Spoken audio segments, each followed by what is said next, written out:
बच्चों, तो हम आपके लिए वार्षिक परीक्षा 2024-25 के लिए क्लास 9 का सब्जेक्ट साइंस का क्वेश्चन पेपर लेकर आए हैं। तो आज हम लोग class 9 social science annual exam 2025 का क्वेश्चन पेपर देखने वाले हैं। ये क्वेश्चन पेपर आपकी लेटेस्ट पैटर्न पर आधारित है, तो आप लोग इस प्रश्न पत्र को पूरा देखिएगा और इसमें जितने भी क्वेश्चन है वो भी आपके एग्जाम के लिए इंपॉर्टेंट है, तो आप इनको भी अच्छे से तैयार कर लीजिएगा। और अगर आप चैनल पर पहली बार आए हैं तो चैनल को सब्सक्राइब और साथ में वीडियो को लाइक करना ना भूलिएगा, जिससे इंपॉर्टेंट अपडेट जो है आपको टाइम टू टाइम मिलती रहे। साथ में हमने आपके लिए टेलीग्राम और व्हाट्सएप ग्रुप बनाया हुआ है, लिंक आपको डिस्क्रिप्शन में मिल जाएगी, तो उसे आप जरूर ज्वाइन कर लीजिएगा। ठीक है, तो यहाँ पर सबसे पहले सभी प्रश्न अनिवार्य हैं, सभी प्रश्नों के निर्धारित अंक उनके सम्मुख अंकित हैं। ठीक है, तो ये आपका कुछ जो है निर्देश दिया जाता है। तो सबसे पहले आता है हमारा खंड आ बहुविकल्पीय प्रश्न। क्या आते हैं? खंड आ बहुविकल्पीय प्रश्न आते हैं, जिसमें आपको एक एक नंबर के जो हैं 20 ओमार क्वेश्चंस, ओमार बेस्ड क्वेश्चंस देखने को मिलते हैं, जो आपको ओमार सीट पर करने होते हैं। ठीक है, तो चलते हैं हम लोग एक एक क्वेश्चंस को देखते हैं।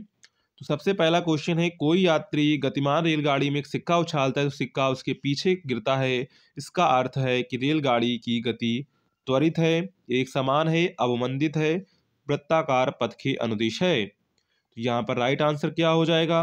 तो यहाँ पर जो रेलगाड़ी की गति है वो त्वरित है। त्वरित का मतलब होता है कि हर समय गाड़ी की स्पीड बढ़ रही है। अगर एक समान हो तो सिक्का उछालते तो तुरंत हाथी में आता, अगर पीछे चला गया इसका मतलब गाड़ी आगे चली गई, मतलब कि त्वरित है। तो ऑप्शन यहाँ पर आपका क्या करेक्ट हो जाएगा? तो ऑप्शन यहाँ पर आपका फर्स्ट वाला करेक्ट हो जाएगा। ठीक है, नेक्स्ट है, अनुप्रस्थ तरंगे उत्पन्न की जा सकती हैं। तो अनुप्रस्थ तरंगे उत्पन्न की जा सकती हैं ठोस व गैस में, ठोस व द्रव में, गैस व द्रव में, ठोस द्रव व गैस तीनों में। तो अनुप्रस्थ जो तरंगे हैं वो ठोस व द्रव में उत्पन्न की जा सकती हैं। ऑप्शन यहाँ पर आपका सेकंड वाला करेक्ट हो जाएगा। ठीक है, नेक्स्ट है, बल के आवेग का मात्रक है। तो बल के आवेग का मात्रक क्या होता है? Newton into second. क्या होता है? न्यूटन इंटू सेकेंड होता है।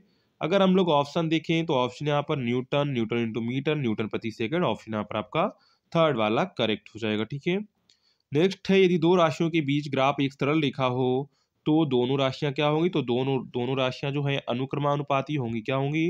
अनुक्रमानुपाती या फिर समानुपाती। ठीक है, तो यहाँ पर अगर हम लोग ऑप्शन देखें तो ऑप्शन के अकॉर्डिंग यहाँ पर है समानुपाती होती है, तो ऑप्शन यहाँ पर आपका जो है थर्ड वाला करेक्ट कर लेंगे, समानुपाती होती है। नेक्स्ट है, बल एफ तथा संवेग परिवर्तन डेल्टा पी और समय डेल्टा टी में संबंध है। तो एफ बराबर delta P into delta T, delta P बराबर F upon delta T, F बराबर delta P upon delta T, F गुणे delta P upon delta T equal to 0। तो यहाँ पर राइट आंसर क्या हो जाएगा? राइट आंसर हो जाएगा ऑप्शन नंबर यहाँ पर आपका सेकेंड वाला, एफ बराबर delta P upon delta T. ठीक है, ऑप्शन यहाँ पर आपका क्या करेक्ट होगा?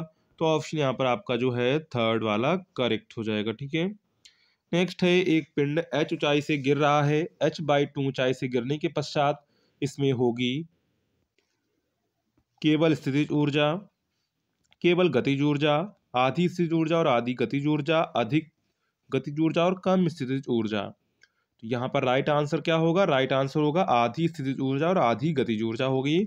ऑप्शन यहाँ पर आपका जो है थर्ड वाला करेक्ट हो जाएगा। ठीक है, इसके बाद है, बांध के संग्रहित जल में होती है। तो बांध के संग्रहित जल का मतलब कि जो बांध का इकट्ठा जल होता है उसमें कौन सी ऊर्जा होती है? कोई ऊर्जा नहीं होती है, विद्युत ऊर्जा होती है, गतिज ऊर्जा होती है और स्थितिज ऊर्जा होती है। तो यहाँ पर राइट आंसर हो जाएगा फोर्थ वाला, स्थितिज ऊर्जा होती। कोई भी चीज स्थित है तो उसमें कौन सी ऊर्जा होगी? तो उसमें स्थितिज ऊर्जा होगी। अगर गतिमान है तो उसमें गतिज ऊर्जा होगी। ठीक है, नेक्स्ट है, निम्न में से किसमें परमाणुओं की संख्या अधिकतम होगी? देखो, परमाणु की संख्या अधिकतम होने का मतलब मोलों की संख्या अधिकतम होगी। तो यहाँ पर जो मीथेन है CH4, उसमें मोलों की संख्या अधिकतम होगी। ठीक है, ये तो आप निकाल ही लेते हो कि मोल का फार्मूला क्या होता है? द्रव्यमान, और इसके बाद क्या है? मोलर द्रव्यमान, यानी कि जो इसका द्रव्यमान है उसमें 18 से जितना भी इसका जो ये आएगा H2O, यानी कि 16 जैसे 18 तो इसका 1 मोल आएगा। तो इस तरह जो है अलग अलग मोल निकालेंगे। तो यहाँ पर जो है CH4 मीथेन के जो 18 ग्राम है उसमें अधिकतम परमाणु की संख्या होगी। नेक्स्ट है, अक्रिय गैसों के अणु होते हैं।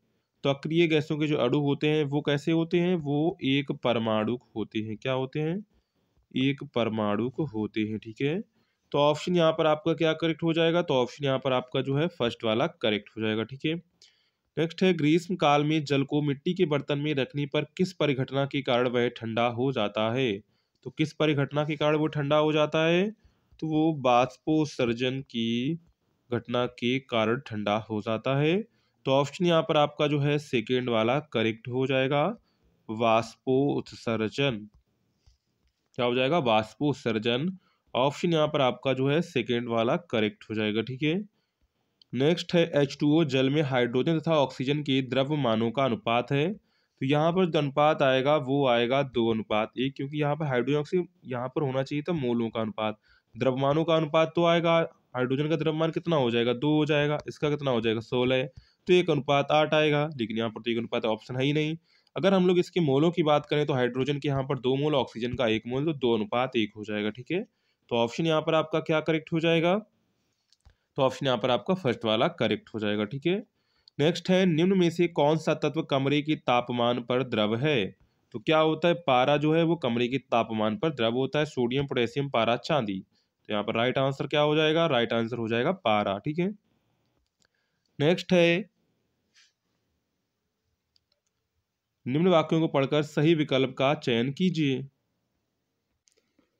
फर्स्ट है यहाँ पर ठोस अवस्था में कणों की अवस्था अत्यधिक क्रमित होती है, ठोस अवस्था में कणों में आकर्षण बल सबसे कम होता है। तो यहाँ पर जो राइट आंसर हो जाएगा वो हो जाएगा फर्स्ट वाला ही सही है, ठोस अवस्था में कणों का आकर्षण बल सबसे अधिक होता है। यहाँ पर लिखा सबसे कम, ये वाला गलत हो जाएगा। मतलब कि ऑप्शन यहाँ पर जो है केवल ए सही वाला, फर्स्ट वाला करेक्ट हो जाएगा, ठीक है। नेक्स्ट है जीव विज्ञान के प्रश्न आते हैं यहाँ पर। पहला है निम्न में से किस ऊतक की कोशिकाओं में विभाजन की क्षमता होती है। तो किसमें होती है, तो ये होती है विभिजोतक में। ऑप्शन यहाँ पर आपका थर्ड वाला करेक्ट हो जाएगा, ठीक है। नेक्स्ट है क्वेश्चन 15। पादप कोशिका में जीव द्रव कुंचन को किस तरह परिभाषित किया जाता है। अल्प पराश्रयी माध्यम में प्राद्रव्य झिल्ली का टूटना, अति पराश्रयी माध्यम में कोशिका द्रव का सिकुड़ना, केंद्रक द्रव का सिकुड़ना, इनमें से कोई नहीं। तो यहाँ पर जो राइट आंसर वो होगा अति पराशरी माध्यम में कोशिका द्रव का सिकुड़ना। ऑप्शन यहाँ पर आपका सेकंड वाला करेक्ट हो जाएगा, ठीक है। इसके बाद है स्लीप पद अर्थात फील पांव रोग निम्न में से किसके द्वारा होता है। बुचेरेरिया, पिनक्रमी, प्लेनेरियम प्राणी, यकृत पर्णाभक्रमी। तो यहाँ पर राइट आंसर हो जाएगा बुचेरेरिया, ऑप्शन फर्स्ट वाला यहाँ पर आपका करेक्ट हो जाएगा, ठीक है। इसके बाद आगे बढ़ते हैं, निम्न में से कौन बीज उत्पन्न करता है। यहाँ पर ऑप्शंस हैं थैलोफाइटा, ब्रायोफाइटा, टेरिडोफाइटा, जिम्नोस्पर्म। तो यहाँ पर राइट आंसर क्या हो जाएगा, राइट आंसर हो जाएगा जिम्नोस्पर्म जो हैं वो बीज उत्पन्न करते हैं, ठीक है। इसके बाद है कौन सी यथार्थ मछली है, क्या है, कौन सी यथार्थ मछली है, जेलीफिश, स्टारफिश, डॉगफिश, सिल्वरफिश। तो यहाँ पर जो डॉग फिश है, क्या है, जो डॉग फिश है वो क्या है, वो यथार्थ मछली है। तो ऑप्शन यहाँ पर आपका जो है थर्ड वाला करेक्ट हो जाएगा, डॉग फिश। नेक्स्ट है वायुमंडल में कार्बन डाइऑक्साइड की मात्रा की वृद्धि से क्या नहीं होगा। तो वायुमंडल में कार्बन डाइऑक्साइड की मात्रा की वृद्धि से क्या नहीं होगा, पर्यावरण में अधिक ऊष्मा को रोका जा सकता है, प्रकाश में पौधों में प्रकाश संश्लेषण की वृद्धि, वैश्विक ऊष्मन, मरुस्थलीय पादपों की प्रचुरता। तो यहाँ पर राइट आंसर क्या होगा, मरुस्थलीय पादपों की प्रचुरता। ऑप्शन यहाँ पर आपका जो है फर्स्ट वाला करेक्ट हो जाएगा। नेक्स्ट है निम्नलिखित में से कौन ग्रीन हाउस गैस नहीं है। ऑप्शंस दिए गए हैं यहाँ पर methane, carbon dioxide, carbon monoxide और अमोनिया। तो यहाँ पर राइट आंसर हो जाएगा अमोनिया जो है ग्रीन हाउस गैस नहीं है, ठीक है। तो यहाँ पर जो है हमारे 20 ऑब्जेक्टिव क्वेश्चन वो मार्क बेस्ड वाले हो गए हैं। और अगर आपने अभी तक चैनल को सब्सक्राइब नहीं किया है तो चैनल को सब्सक्राइब कर लीजिए, साथ में वीडियो को भी लाइक कर दीजिए। अब आता है खंड बा, जिसमें हमको वर्णनात्मक प्रश्न देखने को मिलते हैं, ठीक है, भौतिक विज्ञान का है, ठीक है। तो लघुत्तरीय प्रश्न टाइप के हैं, देखते हैं पहला प्रश्न क्या कह रहा है। देखो, एक अग्निशमन कर्मचारी की तीव्र गति से बहुतायत मात्रा में पानी फेंकने वाली रबड़ की नली को पकड़ने में कठिनाई क्यों होती है, स्पष्ट कीजिए। नेक्स्ट है पृथ्वी का सूर्य के बीच गुरुत्वाकर्षण बल का परिकलन कीजिए। दिया है पृथ्वी का द्रव्यमान, सूर्य का द्रव्यमान, दोनों ग्रहों के बीच की औसत दूरी। तो एफ का फार्मूला तो आपको पता होगा, कैपिटल जी M1 M2/R² या फिर D², ठीक है। इसके बाद है इसी में क्वेश्चन नंबर 3, क्या कह रहा है, ध्वनि क्या है और कैसे उत्पन्न होती है। और इसी में आपको सेकंड दिया गया, ध्वनि किस तरंग की तरंग दैर्ध्य तथा आवृत्ति उसके वेग से किस प्रकार संबंधित है। तो यहाँ पर आपको जो है दोनों करने हैं, ठीक है। इसके बाद आता है विस्तृत उत्तरीय प्रश्न। तो किसी वस्तु का चंद्रमा पर भार पृथ्वी पर इसके भार का 1/6 गुना क्यों होता है, अथवा एक इंजन की सामर्थ्य 100 किलोवाट है, इसके द्वारा 1000 किग्रा के पिंड को 20 मीटर की ऊंचाई तक उठाने में कितना समय लगेगा। तो कितना समय लगेगा, तो समय लगेगा सिर्फ 2 सेकंड का। कितने सेकंड का समय लगेगा, 2 सेकंड का समय लगेगा। इसके बाद है इसी में आपका सेकंड क्वेश्चन है, जब किसी वस्तु पर लगने वाला बल इसकी विस्थापन की दिशा में हो तो किए गए कार्य का व्यंजक लिखिए। यानी कि आपको न्यूमेरिकल टाइप का है, डेरिवेशन टाइप के, इसको आपको करना है, ठीक है। इसके बाद आता है रसायन विज्ञान का पार्ट। तो यहाँ पर लघु उत्तरीय प्रश्न है रसायन विज्ञान में। तो पहला प्रश्न देखिए क्या कह रहा है, क्लोरीन सल्फर और मैग्नीशियम की परमाणु संख्या से आप इनकी संयोजकता कैसे प्राप्त करेंगे। नेक्स्ट है विलयन की सांद्रता से आपका क्या तात्पर्य है। विलयन की आयत प्रतिशत का सूत्र लिखिए, ठीक है। तो ये सारे क्वेश्चंस हमने इंपॉर्टेंट वीडियो में करा दिए हैं, चैनल पर पढ़े हुए हैं, उनको आप देख सकते हैं, ठीक है। इसके बाद है विस्तृत उत्तरीय प्रश्न। पहला है, बर्फ के रूप में जल शीतलन प्रभाव रखता है जबकि भाप के रूप में जल गंभीर जलन कर सकता है, इन प्रेक्षणों को समझाइए। इसके बाद इसी में आपको सेकंड दिया गया है, तापमान बढ़ाने पर ठोस पदार्थ पर क्या प्रभाव पड़ता है। और अथवा में आपको दिया गया है, डाल्टन के परमाणु सिद्धांत के आधार पर रासायनिक संयोग के नियम की व्याख्या कीजिए। तो यहाँ पर अथवा में आपको दिए गए, दोनों में से कोई एक आप कर सकते हैं, ठीक है। इसके बाद हमारा लास्ट बचता है जीव विज्ञान का। क्या बचता है, जीव विज्ञान लघु उत्तरीय प्रश्न, ठीक है। तो यहाँ पर देखिए, माइटोकॉन्ड्रिया के संरचना, रासायनिक संगठन तथा कार्य संक्षेप में वर्णन कीजिए। इसके बाद है क्वेश्चन नंबर 9। क्वेश्चन नंबर 9 क्या कह रहा है, स्थायीकारी वनस्पतियां मृदा अपरदन को रोकती हैं, स्पष्ट कीजिए।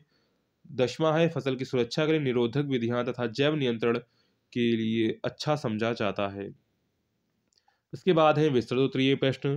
तो क्या कह रहा है, देखो, तीनों प्रकार के पेशीय रेशों में से चित्र बनाकर अंतर स्पष्ट कीजिए, अथवा प्रोकैरियोटिक तथा यूकैरियोटिक कोशिकाओं की विशेषताओं का उल्लेख कीजिए।